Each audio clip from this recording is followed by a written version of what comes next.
आर्यन जी, अंबाला, हरियाणा। श्री हरिवंश महाराज जी। श्री हरिवंश महाराज जी। महाराज जी, क्या बिना भोग भोगे त्याग वैराग्य संभव है? क्यों नहीं? क्या भोग भोगने से त्याग वैराग्य संभव है? संसार भोग ही भोग रहा है, त्यागी वैरागी हो जाता है? भोग भोगने से आग में घी डालने जैसा है। जैसे आग में जितना घी डालते जाओ वो और प्रज्वलित होती जाती है, शांत नहीं होती। भोग भोगने से भोगाशक्ति प्रबल होती है। भोगों के त्याग से पहले भोगों का भोगने का सुख आकर्षित करता है। वो भोगों का त्याग कर दिया तो फिर वैराग्य हो जाता है। वैराग्य से भोगों के सुख का नाश हो जाता है, फिर उपरति हो जाती है, भोगों की स्मृति का भी नाश हो जाता है। ये थोड़ी कि भोग भोगने से भोगाशक्ति नष्ट हो जाती है। भोग भोगने से भोगाशक्ति प्रबल होती है। कोई एक हमें उदाहरण बताओ जो भोग से योग को प्राप्त हुआ हो। जब भोग भोगोगे तब उसकी आसक्ति बढ़ती चली जाएगी, और जब त्यागोगे तो जितना भोगा है उतना ही प्रबल आसक्ति का त्याग करना पड़ेगा। और जो बाल्यावस्था से भोगों का स्पर्श ही नहीं किए, उनके स्फुरणा होती शांत हो जाती, क्योंकि भोगानुभूति नहीं है। भोगों का त्याग है। जो आकर्षण में भजन के बल से नष्ट हो जाता है, वो भगवान को प्राप्त हो जाते हैं। जो गृहस्थ से निकलते हैं उनको बहुत समय लगता है और फिर लड़खड़ा कर उसी में गिर जाते हैं, क्योंकि वो आसक्ति है, उसका स्वाद लिया है, और जहां उसका संयोग आया तो उसके में फिर फिसल गया। तो इसलिए भोग करके और भोगाशक्ति प्रबल, जैसे सब गृहस्थी में ही है। अभी तो आप नए बच्चे हो, जितने गृहस्थी में सब शांताकारम होते, क्योंकि भोग ही भोग रहे। लेकिन उल्टा है, जो भोग के त्यागी है वो शांत है।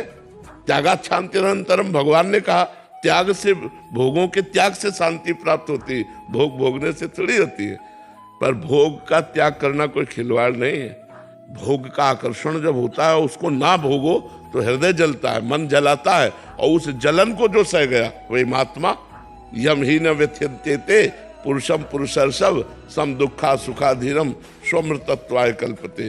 जो भोगों को ना भोगने से हृदय में जलन होती है, उस जलन की व्यथा को जो सह गया वही परम पद का अधिकारी हो जाता है। यम ही न व्यथ्यन्ते, जो व्यथित नहीं होता। यम ही न व्यथ्यन्ते ते पुरुषम पुरुषर्षभ, हे पुरुषों में श्रेष्ठ अर्जुन, जो भोगों के त्याग की व्यथा से या द्वंद्वों की व्यथा से व्यथित नहीं होता, सुख दुख को समान समझने वाला, वही महान परम पद अमृत पद का अधिकारी होता है। तो ऐसा कैसे हो सकता है? त्याग करने पर शांति मिलती, भोगने से नहीं। भोग भोगने पर शांति नहीं मिलती।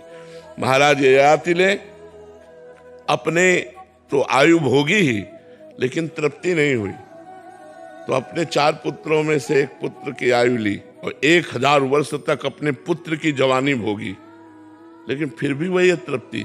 तब उन्होंने लिखा, महाराज ययाति ने, कि एक पुरुष को विश्व की समस्त स्त्रियां समस्त जौधान्य भोग दे दिए जाए तो भी वो तृप्त नहीं हो सकता, तो भी वो तृप्त नहीं हो सकता। आखिरकार त्याग ही किया, अपने पुत्र की अवस्था वापस कर दी और आप अपनी वृद्धावस्था स्वीकार कर ली। भोगों को जबरदस्ती त्याग किया जाता है, कभी तृप्त होकर कोई नहीं छोड़ पाया कि अब बस थोड़ी देर के लिए तृप्ति का अनुभव होगा, फिर थोड़ी देर बाद वही लालसा, अब ऐसे भोगेंगे, अब ऐसे भोगेंगे, अब ऐसे भोगेंगे। नवीन नवीन चाह, नवीन नवीन भाव, इसको नहीं अब इसको भोगेंगे, इसको नहीं अब इसको पूरा जीवन निकल जाता है भोगते हुए। कभी शांति थोड़ी प्राप्त होती है। और आज से नहीं भोगेंगे, अब शांति शुरू हो जाएगी। तो जो भोग आवे उसका त्याग करते हुए जिनसे शरीर यात्रा होती है, बस उतना नहीं तो वो संत हो जाता है, वो महात्मा बन जाता है। तो समझ में आई बात बच्चा तुम्हें? जी।